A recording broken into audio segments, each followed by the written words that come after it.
The old pickup truck, a stranger to these parts, rattled down Solstice's main and only street, kicking up a fine spray of late spring grit. Lena Petrova, leaning against the counter of the general store, wiping down the already gleaming surface, watched its approach with the casual intensity of a hawk. News in Solstice traveled mostly by word of mouth, and Lena, blessed with an unshakable perch at the heart of town, was its primary conduit. The truck, a faded blue relic, pulled to a stop beside the abandoned lumber lot near the edge of town, a patch of scraggly spruce and stubborn weeds that had resisted all attempts at development for decades. Its cargo, a tightly rolled cylinder of what looked like heavy-duty tarp, secured with frayed rope, offered no immediate clues. A man unfolded himself from the driver's seat, tall and slender, his movements precise, almost economical.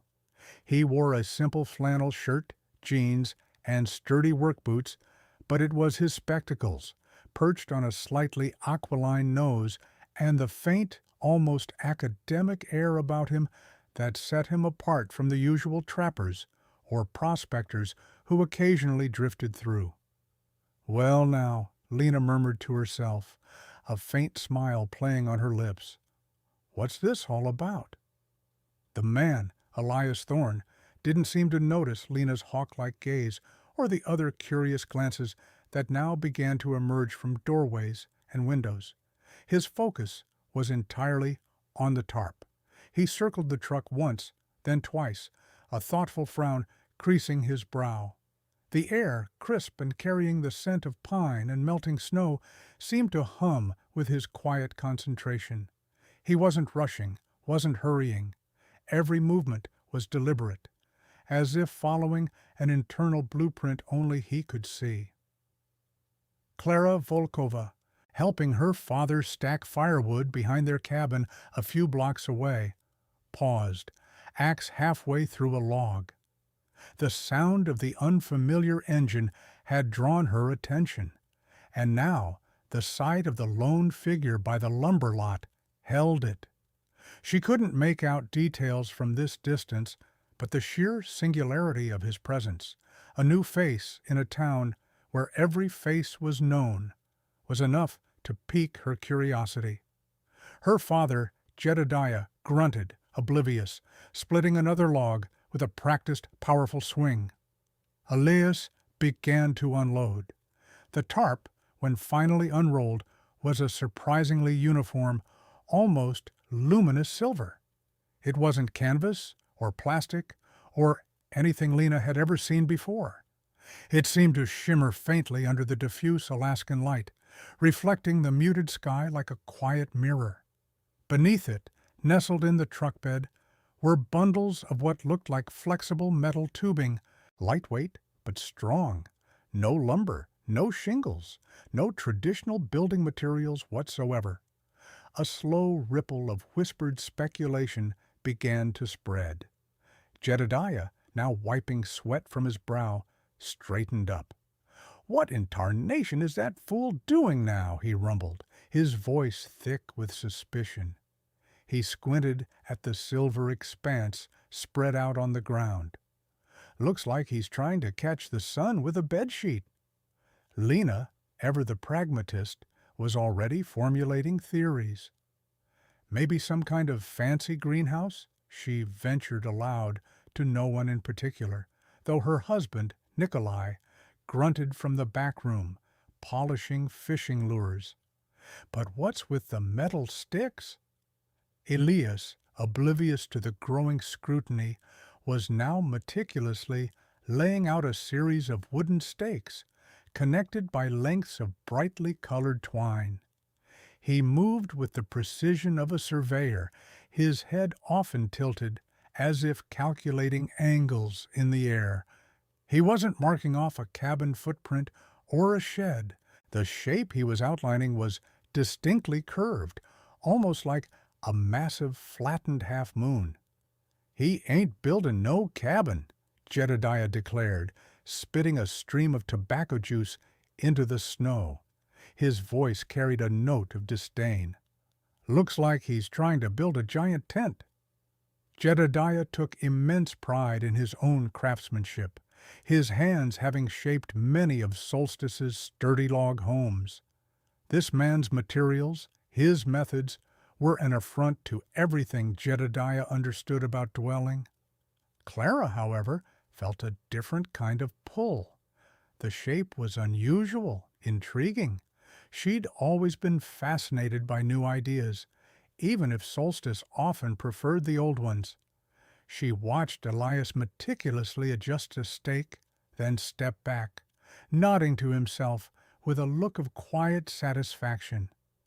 There was something in his posture, a contained confidence, that belied the strangeness of his project. He seemed utterly convinced by whatever vision he held in his mind. A couple of other townsfolk, lured by Lena's thinly veiled calls of "You won't believe what's happening at the old lumber lot," gathered near the general store. Young Finn, always quick with a joke, whistled.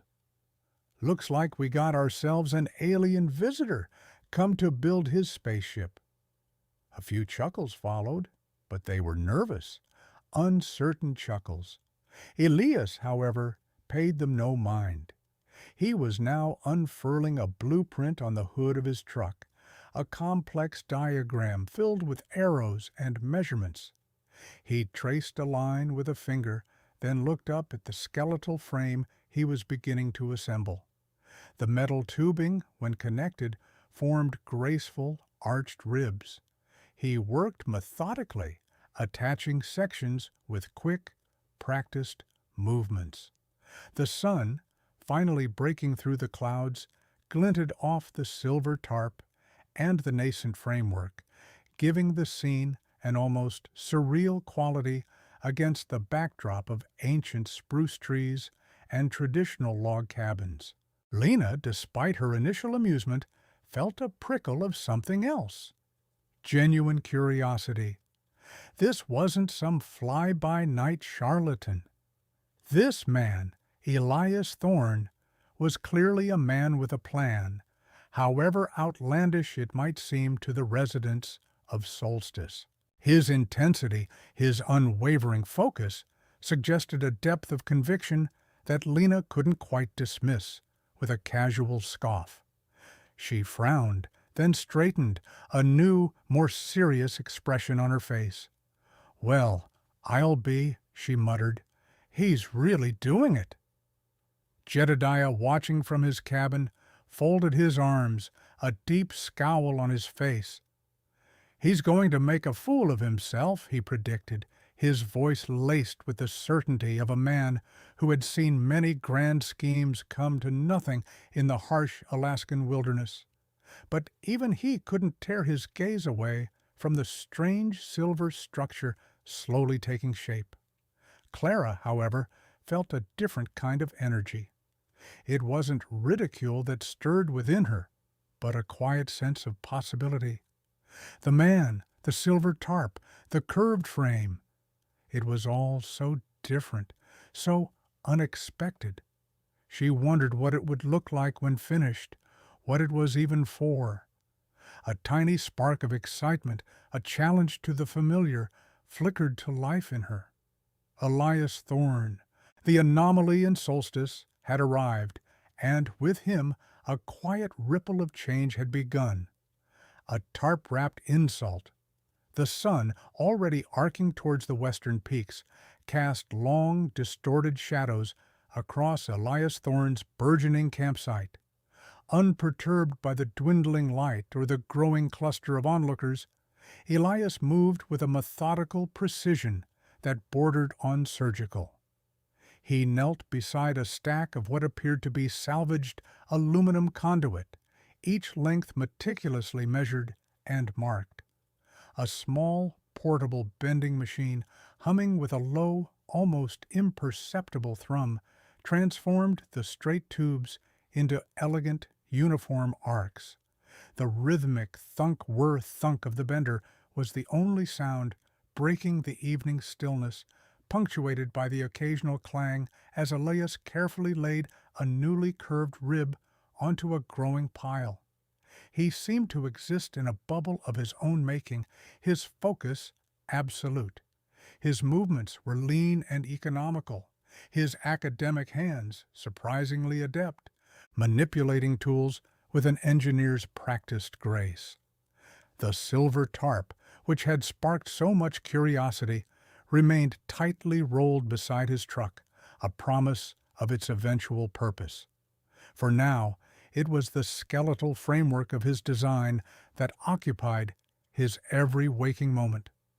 The nascent structure, even in its bare ribs, possessed an unconventional elegance, a smooth, continuous curve that defied the angular logic of Solstice's log-hewn architecture. Jedediah Stone, his jaw set in a rigid line, watched from the edge of the clearing, his arms crossed over a chest that seemed to expand with every precisely bent piece of metal. His hands, gnarled from decades of gripping axes and chisels, twitched with a deep-seated disapproval. He spat a stream of tobacco juice into the dust, the dark stain a testament to his rising ire. This thing Elias was assembling was an affront to everything Jedediah held dear. Log cabins were built with sweat, skill, and the honest timber of the land. This stranger was using scrap metal and glorified tent material. He strode forward, his heavy boots crunching on the gravel, the sound amplified in the twilight quiet. "Thorn!" Jedediah's voice was a gravelly rumble, cutting through the whirring of the bender. Elias paused, his head cocked slightly, as if surfacing from a deep dive. He straightened up, his eyes momentarily unfocused, meeting Jedediah's glare. "Yes?" His voice was calm, almost detached, utterly devoid of the defensiveness Jedediah expected. "What in the blazes do you think you're building here?" Jedediah gestured sweepingly at the curved metal ribs, his face a mask of scorn. "A circus tent? A glorified shed for chickens?" Elias turned fully, a faint, almost imperceptible smile playing on his lips. "It's a geodesic Quonset-style shelter, Mr. Stone, designed for optimal thermal efficiency and structural integrity." He spoke with the measured cadence of someone explaining a complex theory to a child. The curved form distributes loads evenly, and the specific materials chosen will provide superior insulation against the elements. Jedediah snorted, a derisive sound that scraped like a stone across slate. Thermal efficiency, structural integrity. Son, out here, we build with logs. We build with what the land gives us. That tarp-wrapped insult of yours ain't gonna last a single solstice winter. The first real snow, the first strong wind, and it'll be flappin' like laundry on a line. He paused, his voice dropping to a low growl. "And it's an eyesore, Thorn, a blight on our landscape." Elias merely nodded, his gaze returning to the metal ribs. "We'll see, Mr. Stone. I'm quite confident in its design." He picked up another length of conduit, the conversation clearly concluded in his mind. Jedediah, fuming, stood his ground for a moment longer, his chest heaving with indignation. The man was either incredibly arrogant or utterly oblivious. He spun on his heel, muttering curses under his breath, and stalked back towards the small gathering of townsfolk. Among them was Kodiak Jensen, a lanky young man with a perpetually mischievous grin. He'd been watching Elias with a mixture of amusement and genuine bewilderment. Now, as Jedediah rejoined the group, Kodiak elbowed his friend, Finn. "Did you hear that? Geodesic Quonset-style shelter," he mimicked, drawing out the words in a mock academic tone. "Sounds like he's building a fancy outhouse for aliens. A ripple of laughter went through the small crowd. "A tarp tent!" someone else jeered. "He's gonna freeze his tail off in that thing." Kodiak, buoyed by the appreciative chuckles, cupped his hands around his mouth. "Hey, Professor, you gonna paint world's smallest big top on that thing when you're done?" Elias, though clearly within earshot, didn't even flinch. He continued his work, the rhythmic thunk-whir-thunk, a steady counterpoint to the rising tide of mockery. He laid another perfect arc onto the pile, his expression unreadable. Lena Petrova, initially finding humor in Kodiak's antics, felt a strange shift within her. She watched Elias not with amusement, but with a growing sense of fascination. He wasn't just building something, he was embodying an idea, a principle, with every precise movement. The ridicule, the open disdain, seemed to slide off him like water from a greased duck. He wasn't oblivious, he was simply unconcerned. And that, Lena realized, was far more interesting than Jedediah's predictable outrage or Kodiak's easy jokes. There was a quiet defiance in Elias Thorne, a stubborn conviction that resonated deeply, even if she couldn't yet articulate why. The tarp-wrapped insult was already becoming more than just a structure. It was a gauntlet thrown, a challenge to the very foundation of Solstice's comfort and tradition. The language of science versus survival, the scent of pine resin and brewing coffee hung thick in Lena's general store, a familiar comfort that usually mellowed the midday crowd. Today, however, a prickle of agitation charged the air. Elias, a smudge of grease on his cheek and a wild glint in his eye, stood by the pot-belly stove, gesturing with a half-eaten hardtack biscuit. Around him, a small knot of townsfolk listened with expressions ranging from mild bewilderment to outright scorn. "You see," Elias began, his voice earnest, "the parabolic curve of the Quonset design maximizes passive solar gain, especially when oriented precisely to the winter sun's arc, coupled with the thermal mass of the interior rock wall and the advanced, multi-layered insulation." He trailed off, catching Jedediah Stone's narrowed gaze. Jedediah snorted, a sound like gravel grinding. "Passive solar gain? Thermal mass? You're building a shack out of scrap metal, Thorne, not designing a space rocket. We build cabins here, logs, solid, proven." He thumped a fist on the worn wooden counter, rattling a display of dried jerky. "My grandfather built his cabin, and his grandfather before him. They didn't need fancy words to keep warm."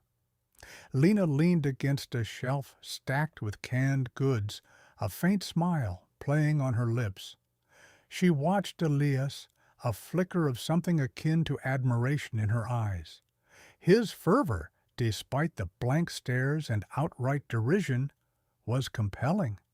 He wasn't just talking about a shelter, he was talking about a different way of thinking.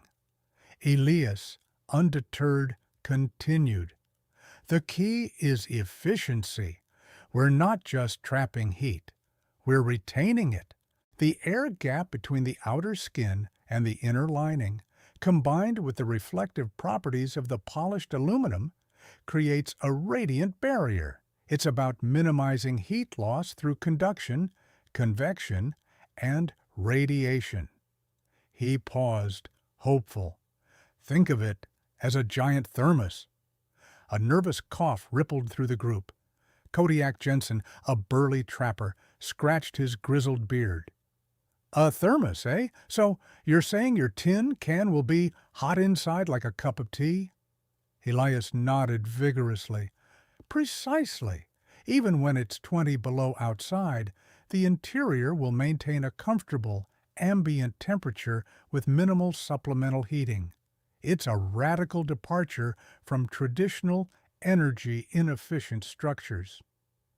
A memory surfaced, sharp and unwelcome. Elias was in a sterile, brightly lit university lab presenting his dissertation on sustainable housing to a panel of stern-faced professors. His designs, incorporating recycled materials and unconventional geometries, were met with polite skepticism. Ingenious, Mr. Thorne, but not scalable, one had said. Too experimental for practical application, another had added. Their words, delivered with a detached academic coolness, had felt colder than any winter wind. He'd seen the same dismissal in the corporate world, where profits trumped innovation and established methods, however flawed, were king. It was a world that valued predictable mediocrity over daring brilliance. He'd left, seeking a place where necessity might truly be the mother of invention, a place where the old ways were challenged not by theory, but by harsh reality. Back in Lena's store, Jedediah's voice cut through the memory. Energy inefficient? My cabin stood for 40 years, Thorne. With a good fire, it's warmer than any fancy words you're spouting. You're building a glorified tarp tent, and you're trying to sell us on radiant barriers and thermal mass, like it's some kind of miracle cure for the cold.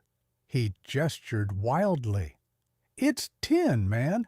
Everyone knows tin gets cold. Fast. Old Man Hemlock, who had been quietly whittling a small wooden bird by the stove, finally spoke. His voice was a low rumble, surprisingly clear. Cold gets in everywhere, Thorne. Through cracks, under doors. How do your fancy words stop that? His gaze, ancient and piercing, fixed on Elias. Elias met his stare, a spark of respect in his eyes. That's where the precision comes in, Mr. Hemlock. Every seam sealed, every opening minimized. It's a closed system designed to minimize air infiltration. And the insulation isn't just batting. It's a multi-layered composite, reflecting heat, back inward. Jedediah scoffed, pushing off the counter.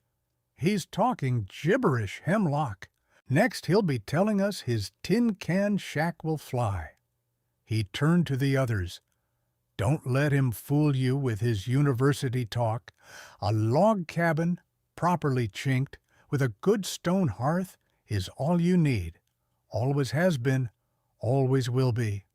He stomped out, the bell above the door jangling indignantly. A hush settled over the store. Lena, though still amused, saw the frustration etched on Elias's face. He was speaking a language they simply didn't understand, a language of principles and physics in a world that valued practicality and tradition above all else. Yet, as she looked at the half-finished structure visible through the store's window, a strange conviction began to stir within her. Maybe, just maybe, Elias's gibberish held a truth they were too accustomed to ignore. The air outside was growing colder, a hint of winter's first bite. Soon, the strength of their beliefs would be tested. Winter's first bite.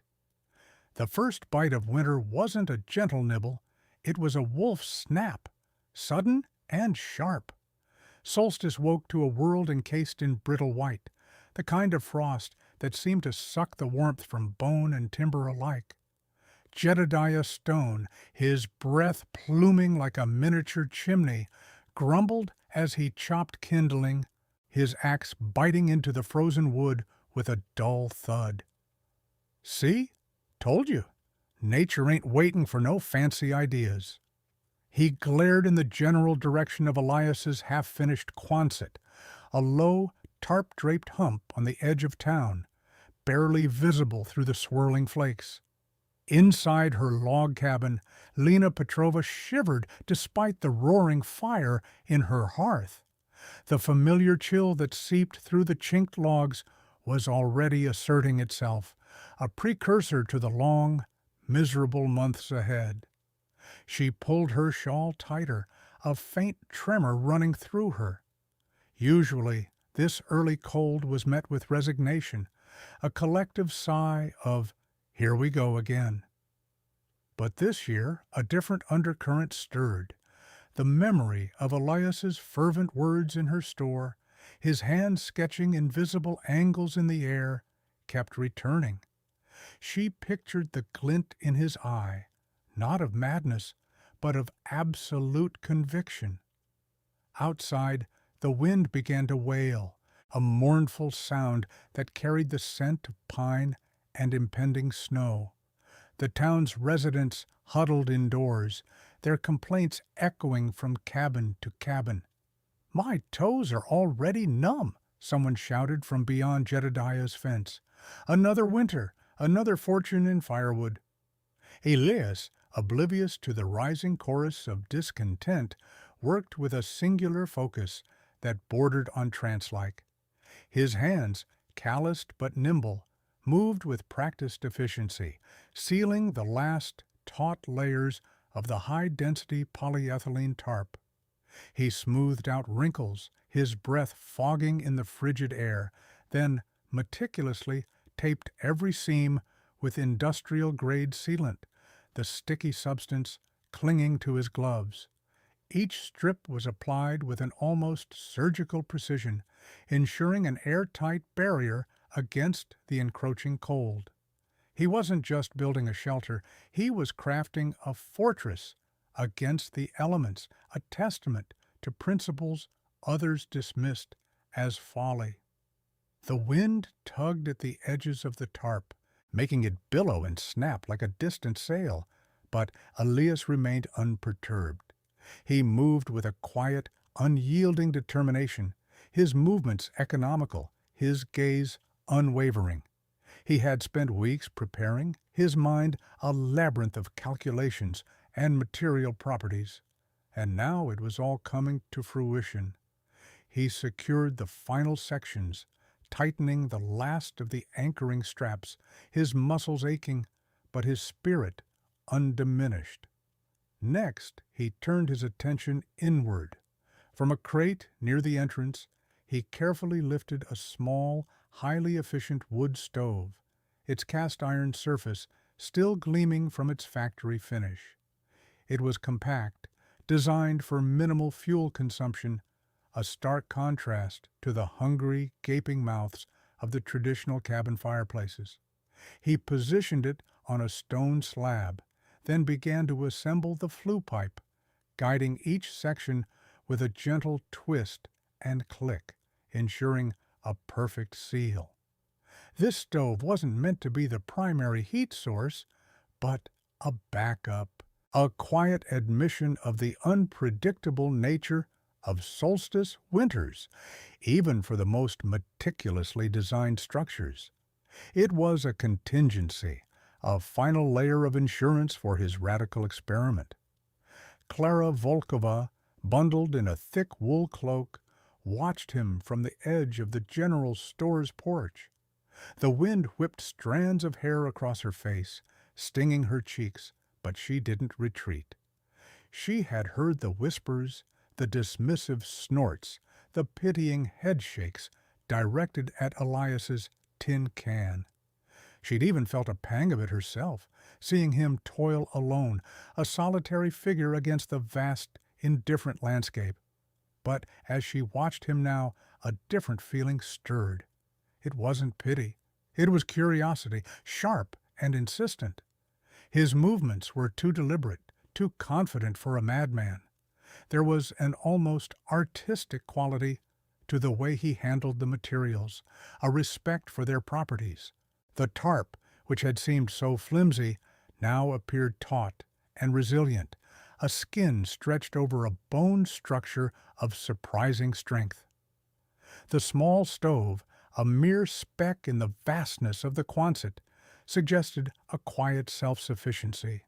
As a particularly strong gust of wind swept through, making her shiver despite her layers, Elias merely leaned into it, continuing his work, his form a silhouette against the leaden sky.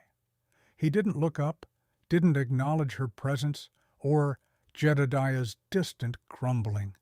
He was a man consumed by his purpose, utterly absorbed in the meticulous execution of his vision.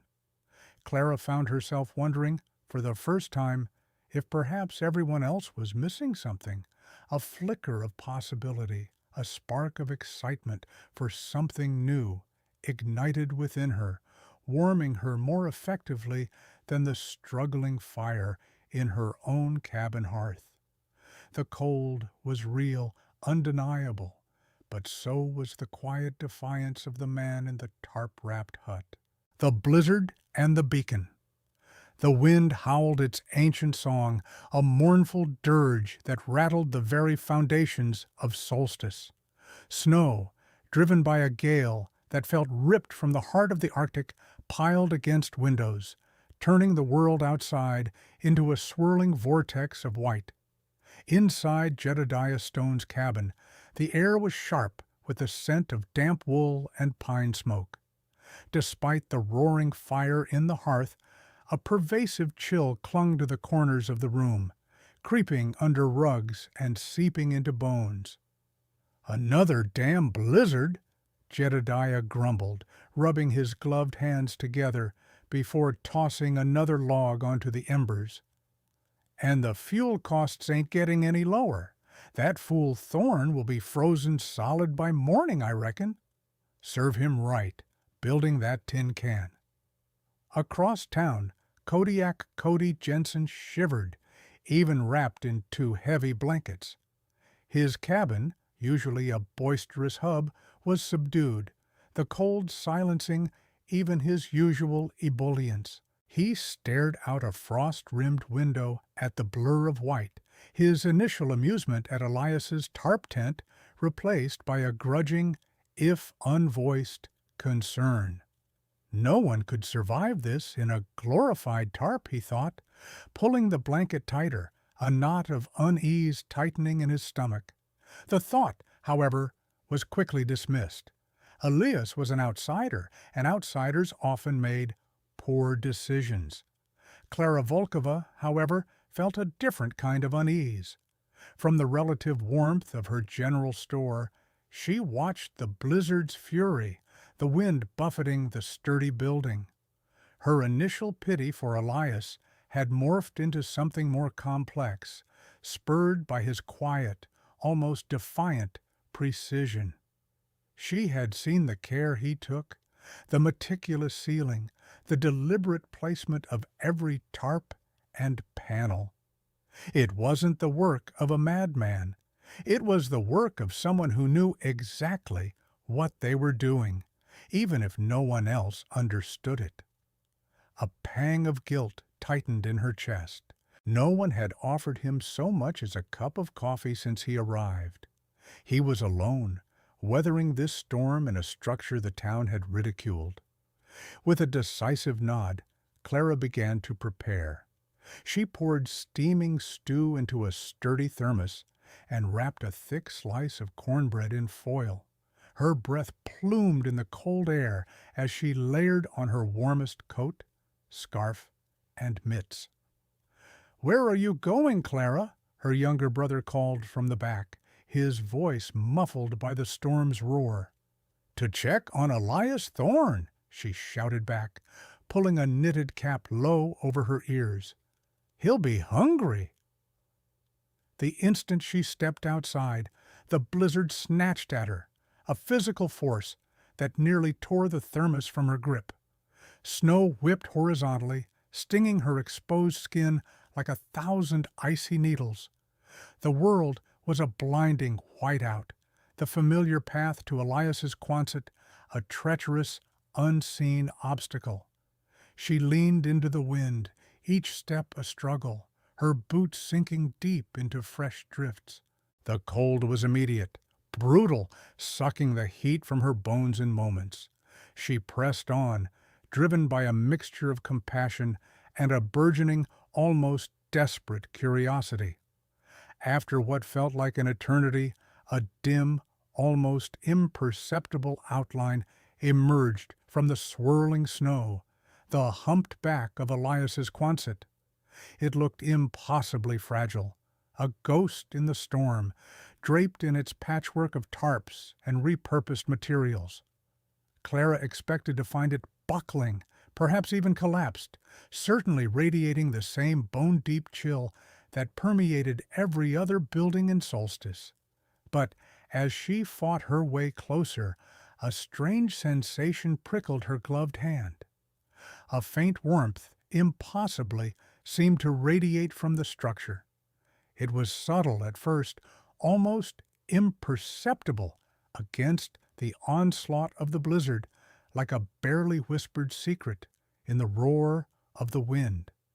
She paused, squinting through the falling snow, convinced her mind was playing tricks in the extreme cold. She took another step, then another, until she was directly beside the tarp-covered wall. Hesitantly, she pressed her palm against the rough fabric. The warmth was unmistakable now, not scalding, but a steady, persistent emanation. It was like pressing her hand against a sun-warmed rock on a spring day, utterly out of place in the raging Arctic tempest. Clara gasped, a cloud of white breath escaping her lips. Her initial concern for Elias was momentarily forgotten, replaced by a profound, disorienting shock. The warmth was real. It hummed through the fabric, a quiet defiance of the storm's fury. The tin can, the tarp tent, the subject of so much derision and pity, was not only standing firm against the blizzard, but was actively radiating heat. Confusion warred with a sudden thrilling surge of possibility. How?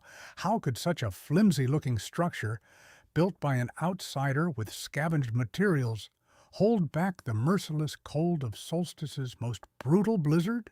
Her mind raced, discarding every logical explanation, every preconceived notion about building in the North. This wasn't just survival. This was something else entirely. This was a beacon. She stood there for a long moment, the thermos growing heavy in her hand, the blizzard raging around her, completely forgotten. The warmth from the Quonset was a silent testament, a radical whisper of defiance in the howling wind. It wasn't just Elias's experiment. It was a challenge to everything Solstice thought it knew about winter. The unbelievable interior. The wind howled a furious symphony outside, rattling the tarp with a violence that should have torn it to shreds. Clara, her breath pluming, gripped the makeshift handle Jedediah had crudely fashioned, a length of salvaged rope secured to a wooden strut. Hesitation warred with a burgeoning sense of urgency. The warmth she'd felt moments ago wasn't a phantom, but a palpable emanation, a defiance of the Arctic's icy embrace. She pulled. The tarp, surprisingly heavy, resisted for a moment before yielding, swinging inward with a rustle like a giant wing.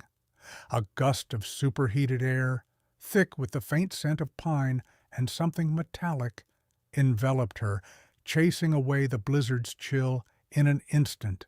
Clara stumbled forward, her boots crunching on something she couldn't quite discern in the dimness. She instinctively reached out, her gloved hand finding a smooth, cool surface. Aluminum, she realized, not canvas. And then she saw him, Elias Thorne, the town's pariah, the man they'd all written off as a fool, sat comfortably on an overturned bucket. He wasn't bundled in furs, wasn't shivering violently, wasn't even wearing a coat. He wore a simple, faded t-shirt, his sleeves rolled up to reveal sinewy forearms.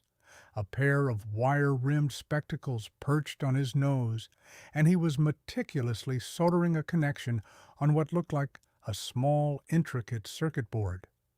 The soft glow of a battery-powered lantern cast his face in warm light, highlighting the focused intensity in his eyes. "Clara," he said, his voice calm, entirely devoid of the strain that should have come from battling a sub-zero gale. He looked up, a faint smile touching his lips. "Come in. Close the door. Oh, don't want to let all the heat out." Clara stood frozen, her jaw slack. The temperature inside was astonishing, a balmy spring day compared to the apocalyptic conditions outside. She could see her breath, but only just, a faint wisp. It was easily 60 degrees Fahrenheit, perhaps even warmer. She felt the heavy wool of her coat suddenly oppressive, the warmth radiating from her own body, a foreign concept in this place that should have been an ice coffin. But how? The word was a whisper, barely audible above the relentless shriek of the wind against the structure. Elias set down his soldering iron, carefully placing it on a heat-resistant mat. "It's all about trapping energy, Clara. The sun's still up there, even on a cloudy day, and the ground holds residual warmth. My design simply amplifies and retains it." He gestured around the curved interior. The walls were a patchwork of various materials, aluminum sheeting, what looked like carefully stacked, discarded tin cans, and layers of tightly packed dark earth. She saw a series of narrow, clear tubes snaking along the interior, filled with a dark liquid, leading towards a small enclosed firebox that emitted a gentle hum, not a roaring blaze. "The air gap, the earth mass, the thermal collectors," Elias continued, his voice taking on the earnest, almost excited tone of an inventor explaining his magnum opus. "Every element plays a part. It's not magic, just applied physics. It's a very efficient system." Clara peeled off her mitts, then her heavy parka, feeling a sudden, almost disorienting lightness. Her senses were overwhelmed, the profound quiet inside, broken only by the wind's distant shriek and Elias's measured words. The astonishingly mild air, so different from the frigid bite she'd been expecting. The sight of Elias, serene and comfortable, in a t-shirt. She felt a profound sense of disbelief warring with the undeniable reality of her surroundings. "The town, they thought you were mad," she finally managed, her voice thick with a strange mix of awe and guilt. Elias chuckled softly. "They still do, but the proof, as they say, is in the pudding. Or, in this case, the temperature gauge." He pointed to a small digital thermometer affixed to an interior strut. It read 64 degrees Fahrenheit. A wave of dizzying clarity washed over Clara. The shame she'd felt for the town's cruelty, for her own initial skepticism, intensified. She had to tell them. They had to know. "I need to go," she said abruptly, already pulling on her parka, her movements hurried, almost frantic. "I need to tell them." Elias nodded, a knowing glint in his eyes. "Be careful out there, Clara. It's a proper storm." The return journey was a blur of wind and snow, but this time Clara barely noticed the cold. Her mind raced, piecing together Elias's words. The image of him in his t-shirt burned into her memory. When she finally stumbled into Lena Petrova's cabin, kicking snow from her boots, Lena was huddled by the small, sputtering fire, a thick blanket wrapped around her shoulders. The cabin felt perpetually chilled, a familiar, inescapable dampness permeating the air. "Clara, you made it back," Lena exclaimed, her voice raspy with concern. "I was starting to worry. Did you find him?"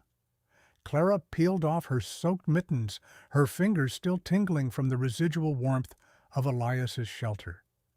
"Lena," she began, her voice a little shaky, "you won't believe me. None of you will. But I just came from Elias's Quonset. He's he's alive. And not just alive, Lena. He's warm. He's in a t-shirt, working like it's a spring afternoon. The temperature inside was 64 degrees. Lena stared, her eyes wide, her mouth slightly agape. The familiar chill of her cabin seemed to bite a little harder as she processed Clara's words. She had felt the brutal bite of the blizzard all her life, known the despair of frozen pipes and the constant battle against the encroaching cold. Elias's fervent words about a new way, a solution, had been dismissed as the ramblings of a naive outsider.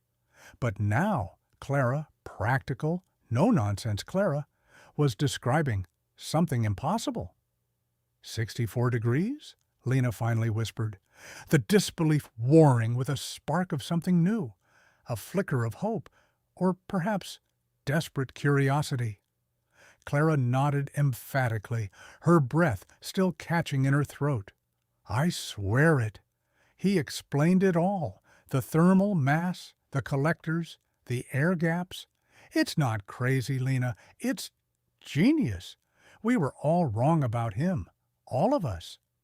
Lena looked out the window where the blizzard continued its relentless assault, blurring the world into a canvas of white fury. Her own cabin groaned under the wind's assault, the familiar chill seeping through the walls. A 64-degree shelter in the heart of a solstice blizzard? The concept was so alien, so utterly revolutionary, it threatened to unravel everything. She thought she knew about surviving the Arctic. A shift, imperceptible at first, began within her, a tiny seed of doubt about the old ways, nurtured by Clara's astonishing revelation. The challenge and the countdown. The blizzard still raged, a furious white curtain pressing against the windows of Lena Petrova's general store, but inside, a new kind of storm was brewing. Clara, her cheeks still flushed from the cold, and her eyes wide with an almost feverish conviction, had just finished her breathless account. She stood before a small, bundled huddle of Solstice residents, including Lena, Kodiak Jensen, and Old Man Hemlock, who had braved the lingering fury of the storm for supplies or simply for community. 58 degrees, Clara repeated, her voice ringing with incredulity and wonder. Inside his hut, I saw him, in a t-shirt, soldering, and it felt like spring. A low, rumbling scoff erupted from the corner. Jedediah Stone, his face a ruddy map of indignation, slowly pushed himself upright from a barrel of salted fish. He had been grumbling about the exorbitant cost of heating oil and the sheer audacity of the storm since he'd arrived, his breath frosting the air with each complaint. Now his grumbling turned to outright disbelief. 58 degrees? Jedediah snorted, pushing a heavy hand through his already disheveled beard. His eyes, usually shrewd, narrowed into skeptical slits. Clara, lass, the cold must have addled your senses. That's just impossible. A tin can wrapped in tarps? My log cabin with a roaring fire barely holds 40 when it's this bitter outside. You telling me Thorne's got a warmer house than mine, and he ain't even got a chimney? Kodiak Jensen, huddled deeper into his parka, gave a short, dismissive chuckle, though a tremor of cold still ran through him. He probably rigged something up to fool you, Clara. Some kind of trick.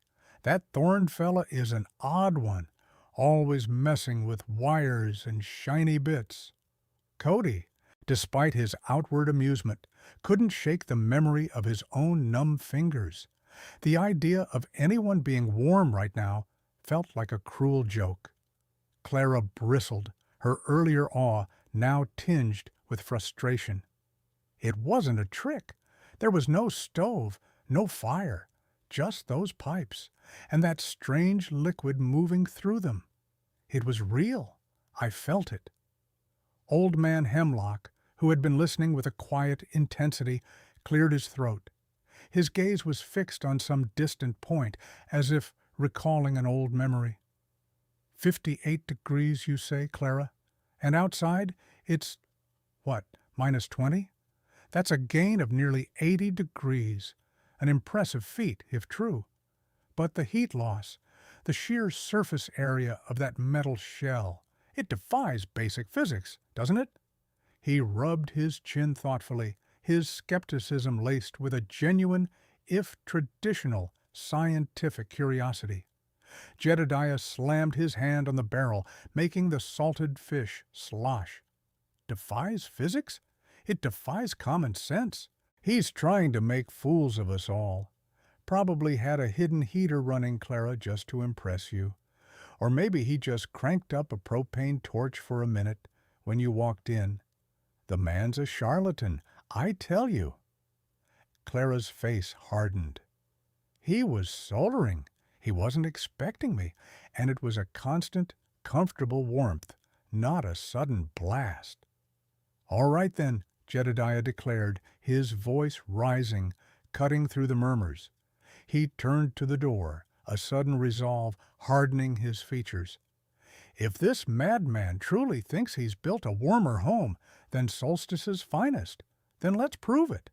Not with Clara's fanciful notions, but with a proper measurement, a public one. Lena Petrova stepped forward, her brow furrowed. Jedediah, what are you proposing? A challenge, Jedediah announced, his gaze sweeping over the small gathering, daring anyone to contradict him. The next time the mercury drops below 20 below, we take a reading. One from his tin can, and one from my cabin. At the same time, we'll use Hemlock's calibrated thermometer, the one he uses for his root cellar, and the whole town will bear witness. He turned back to Clara. Go tell your Elias Thorne. Tell him Jedediah Stone challenges him to a public temperature comparison. Let's see if his spring can stand up to a real solstice winter. A collective gasp went through the room. The challenge was bold, public, and carried the weight of Solstice's deeply ingrained traditions. Jedediah Stone was not a man to back down, and his reputation for stubbornness was legendary. Clara, despite her initial shock, found a strange confidence blooming within her. She knew what she had seen. He'll accept, she said, her voice surprisingly steady. And indeed, he did. Later that afternoon, the wind still howling its mournful tune, Clara returned to Elias Thorne's Quonset hut. She relayed Jedediah's challenge, the terms, the public spectacle, and the use of Hemlock's trusted thermometer. Elias, who had returned to his meticulous soldering, paused, his goggles pushed up onto his forehead. He listened intently, his expression unreadable, a faint smudge of solar paste on his cheek. When she finished, a slow, almost imperceptible smile touched his lips. It wasn't a smile of triumph or arrogance, but rather one of quiet satisfaction, as if confirming an expectation. He looked around his warm, humming shelter, the low thrum of the pump a steady heartbeat in the insulated space. Then he looked at Clara, his eyes calm and clear. Jedediah Stone, you say? And Old Man Hemlock's thermometer? He nodded slowly. Tell him I accept. The next time the cold truly bites, Solstice will have its answer. His voice was soft, devoid of any bravado, yet it carried an undeniable undercurrent of certainty. The countdown had begun, the great showdown. The morning air bit with an unprecedented ferocity, a bitter wind whipping through Solstice, stripping warmth from bone and breath alike. Frost bloomed on every surface. delicate crystal forests on window panes, shimmering rime on the gnarled branches of spruce trees. The thermometer nailed to the side of Lena Petrova's general store had plunged past the bottom of its mercury column, a stark declaration of the season's coldest day. Yet the entire town had gathered, bundled in layers of wool and fur, their breath pluming white in the frigid air, drawn by the irresistible gravity of Jedediah Stone's challenge. Jedediah stood at the edge of the assembly, a smug, triumphant grin frozen on his face. His beard, normally a cascade of silver, was stiff with frost, but his eyes gleamed with anticipated victory. He periodically rubbed his gloved hands together, not from cold, but from sheer, unadulterated satisfaction. Across from him, a stark contrast, stood Elias Thorne. Thorne was clad in a simple, well-worn parka, his hands shoved into his pockets, his posture relaxed despite the swirling Arctic wind. A quiet confidence emanated from him, a stillness that unnerved Jedediah more than any bluster. Clara Volkova, shivering despite her thick, down-filled coat, watched the scene unfold with a knot of anxiety tightening in her stomach. She'd tried to warn Elias, to temper his expectations, but he'd merely offered a small, knowing smile. Now, standing among the skeptical faces, she felt a complex mix of guilt and a burgeoning sense of wonder. Lena Petrova, her face etched with concern, wrung her hands at the edge of the crowd. "This is madness," she muttered, her voice swallowed by the wind. Kodiak Jensen, his face ruddy and raw from the cold, grunted in agreement, though his usual dismissiveness was tinged with an unvoiced, grudging curiosity. Old Man Hemlock, the town's unofficial arbiter of all things measurable, stepped forward, a heavy, brass-cased thermometer clutched in his mittened hand.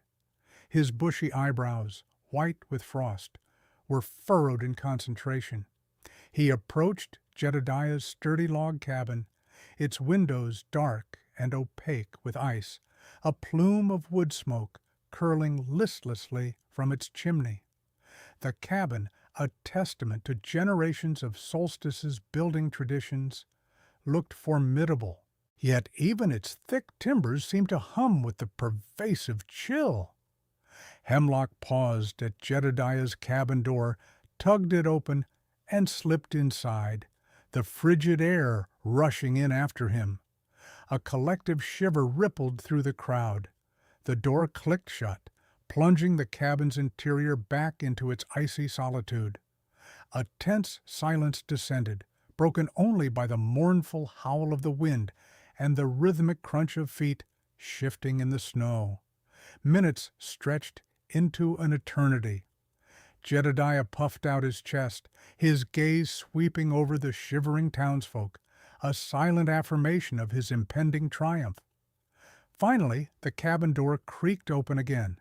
Old Man Hemlock emerged, his face grim, a thin sheen of frost clinging to his mustache. He held the thermometer aloft, its mercury line barely visible. 15 degrees Fahrenheit, he announced, his voice raspy, the number hanging in the air like a death knell. A murmur rippled through the crowd. Even with a roaring fire, keeping a cabin at a comfortable temperature on a day like this was a losing battle. Jedediah's smug smile widened, a silent challenge in his eyes as he glanced at Elias. Now came the moment of truth. Hemlock turned and trudged towards Elias Thorne's Quonset hut, its tarp exterior taut against the wind, a beacon of defiant simplicity amidst the traditional log structures. The Quonset, with its smooth, curved lines, seemed to hum with a subtle, internal energy, a stark contrast to the static, unyielding presence of Jedediah's cabin. Clara watched, her heart pounding, a strange sense of dread and excitement warring within her. Kodiak shifted his weight, a flicker of something unreadable in his eyes. Hemlock hesitated for a moment at the zippered entrance of the Quonset, a faint wisp of vapor escaping as he unzipped the flap.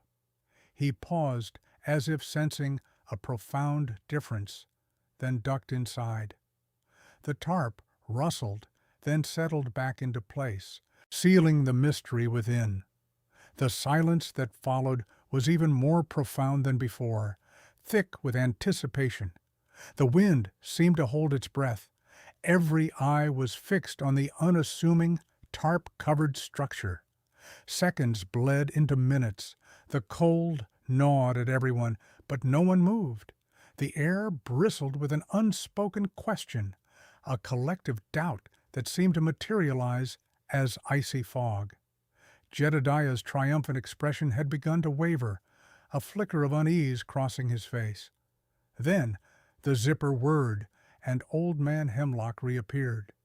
He stood framed in the opening for a moment, his posture stiff, his eyes wide, a look of utter, profound disbelief etched onto his weathered face.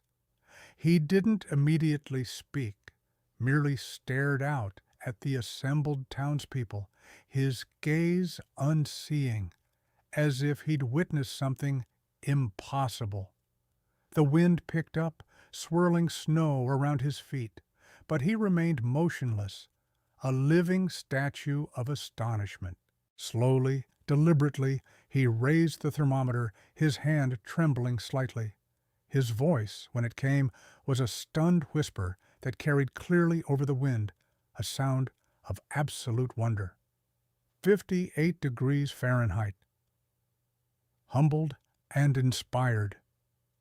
A frigid gust whipped through the gathered crowd, but for a long moment no one seemed to notice. The wind, the biting cold, the very air of solstice faded into a stunned, collective silence, broken only by the creak of the ice-laden trees and the distant groan of the frozen river. Then, like a dam bursting, a cacophony of gasps, murmurs, and outright exclamations erupted. 58 degrees Fahrenheit, inside that thing.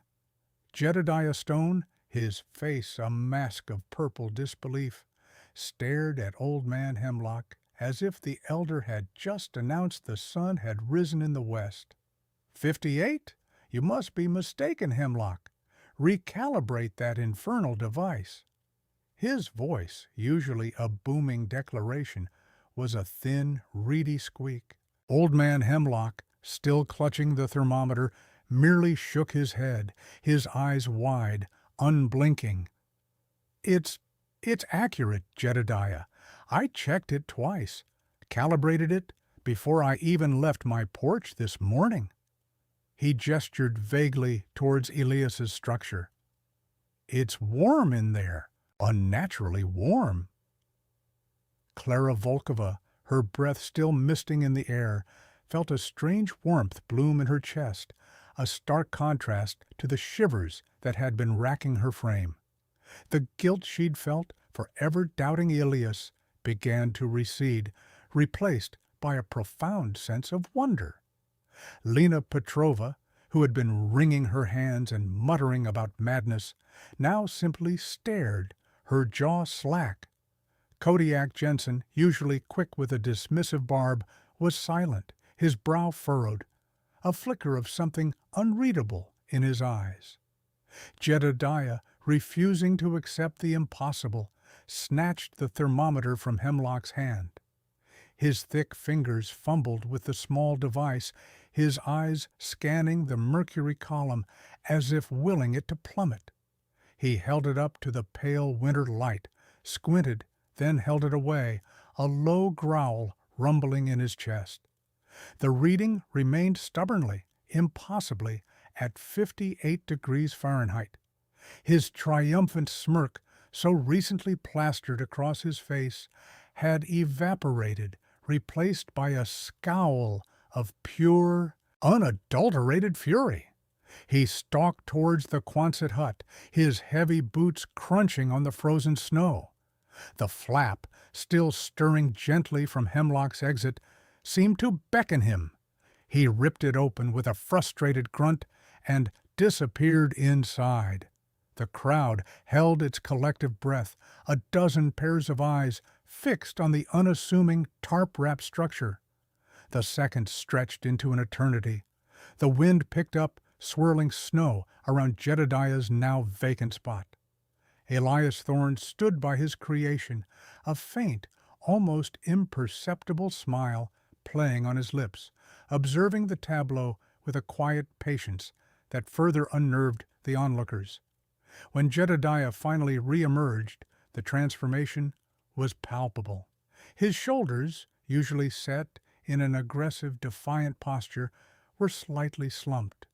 The rigid lines of his face had softened, and his eyes, usually narrowed with suspicion or pride, were wide, almost vulnerable.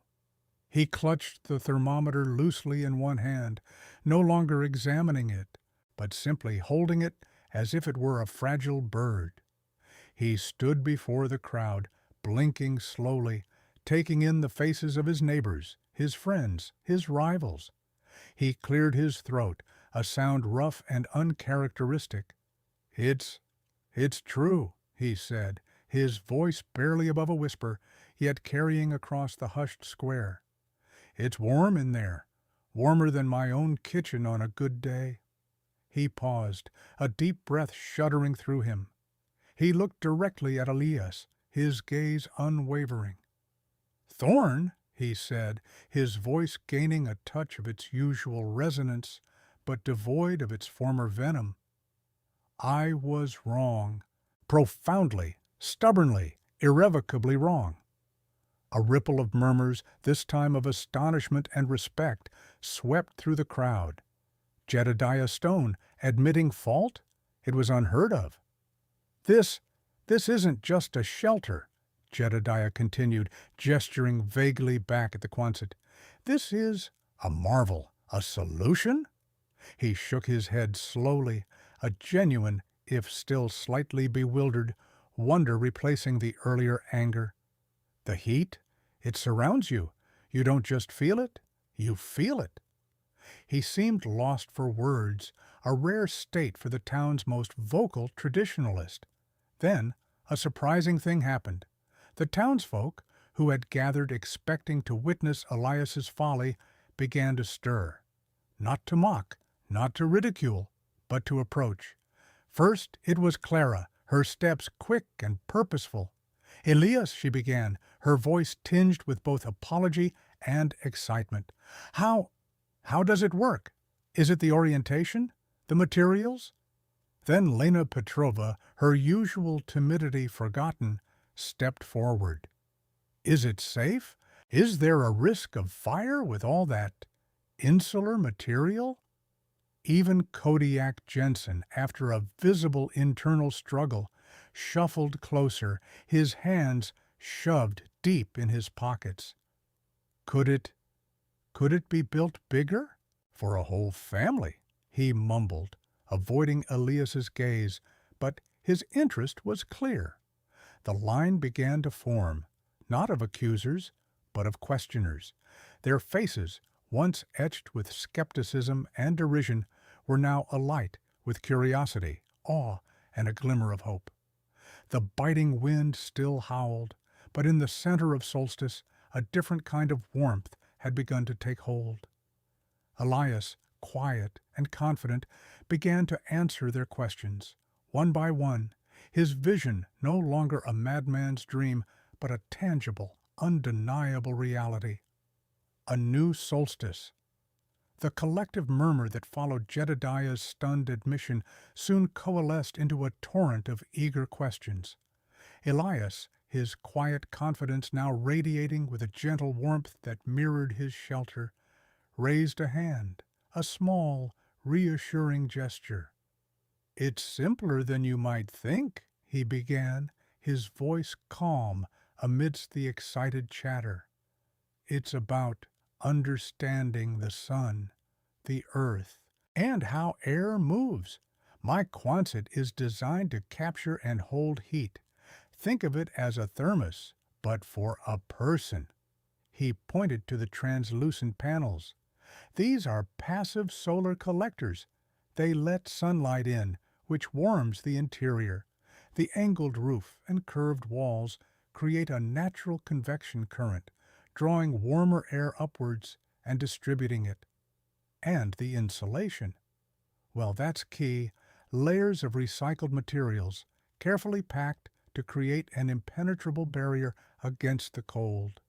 He paused, looking around at the expectant faces. I'm happy to explain more to show you. We can adapt these principles to your existing structures, or even build new ones. Lena Petrova, her previous muttered dismissals replaced by a wide-eyed wonder, pushed forward. My general store, it's always so drafty. Could we put some of those solar panels on the south side and maybe improve the insulation in the attic?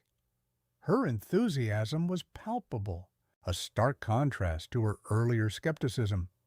Elias smiled. Absolutely, Lena. Even small changes can make a significant difference. We could look at ceiling drafts, adding internal thermal mass, and yes, strategically placed solar panels could greatly reduce your heating costs. Further back, Cody Jensen, still shivering despite the growing excitement, adjusted the collar of his worn, fur-lined coat. The idea of a warmer home was appealing, but the source of the warmth, an outsider's invention, gnawed at him. He'd always prided himself on his rugged self-reliance, his ability to endure solstice's harshness. Yet, the persistent chill in his bones, a constant companion in his isolated trapping cabin, was becoming harder to ignore. He cleared his throat, a low rumble. What about a smaller structure? A trapper's cabin? Out in the bush? Something simple, quick to put up, but warm. He didn't meet Elias's gaze, instead focusing on a patch of snow near his boots. But his question hung in the air, weighted with a grudging curiosity. Even more effective in a smaller space, Elias replied, sensing Cody's hesitation. With the right design, a small cabin could be incredibly efficient. Less surface area to lose heat, easier to maintain a comfortable temperature. Jedediah Stone, still somewhat dazed by the abrupt shift in his worldview, stepped forward, his voice softer than anyone had ever heard it. My cabin, it's been in my family for generations. I thought I knew everything about keeping it warm. He looked at Elias, a flicker of something akin to awe in his eyes. I was wrong, utterly, profoundly wrong. Elias, if you'd be willing, I'd be honored to work with you, to learn, to make my own home a testament to this marvel. His words resonated through the crowd, a powerful endorsement that solidified Elias's position from eccentric outsider to respected innovator. Over the next few weeks, as the short, pale days of winter grudgingly gave way to the first hints of a reluctant spring, Elias became a fixture in solstice. His Quonset hut, once a source of derision, became a workshop and a classroom. He patiently demonstrated insulation techniques, explained passive solar principles using sunlight filtering through windows, and helped townsfolk calculate heat loss. Jedediah, true to his word, was his most dedicated apprentice. Together, they tackled Jedediah's venerable log cabin. They sealed drafts with ingenious, locally sourced materials, built a small, south-facing sunroom that functioned as a heat trap, and even experimented with adding thermal mass inside, using rocks from the nearby riverbed.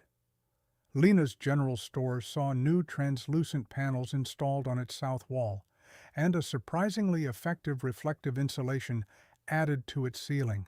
noticeably diminishing the icy drafts that had long plagued shoppers. Kodiak, after several quiet, observational visits to Elias's Quonset, finally approached him with a rough sketch of his trapping cabin. Elias helped him design a compact, well-insulated structure that incorporated a small passive solar window and an efficient wood-burning stove, promising a warmth Cody had only dreamed of in the isolated wilderness. As the snows began their slow retreat and the first brave crocuses pushed through the thawing earth, Solstice underwent a transformation. The town, once a uniform collection of dark, often drafty log cabins, now presented a fascinating tableau. New brightly lit sunrooms jutted out from older structures, their angled glass catching the strengthening spring sun. Patches of reflective insulation gleamed from previously neglected attics. Homes that had once belched plumes of smoke from overworked chimneys now released only faint wisps, a testament to their newfound efficiency. The Quonset hut, still standing proudly on the edge of town, was no longer an anomaly, but a symbol. It represented not just ingenious engineering, but a community's willingness to embrace change, to blend tradition with innovation. The air in Solstice, once heavy with the scent of wood smoke and the chill of perpetual winter, now carried a different promise, one of comfortable homes, reduced struggles, and a new, warmer solstice. The town was still Solstice, but it felt irrevocably altered, warmed from within by a shared vision.